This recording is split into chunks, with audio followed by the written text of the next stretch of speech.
Ready to brew your first espresso? Let's go through the steps to make the perfect cup of espresso using your machine. First, fill the filter with coffee grounds. Use 7 to 9 grams for a single cup and 13 to 15 grams for a double cup.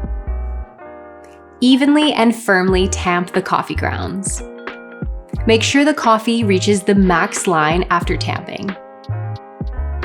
Wipe the edges to remove any excess coffee grounds. Keep the portafilter level and insert it into the brew head. Rotate the portafilter to the right until it locks into place. Make sure the portafilter is centered. Place a cup on the drip tray under the portafilter. Make sure the steam knob is set to the off position. Once all buttons are fully lit, the machine is ready to brew. Press the 1 cup or 2 cup button to start brewing. Once brewing is complete, all buttons will light up again.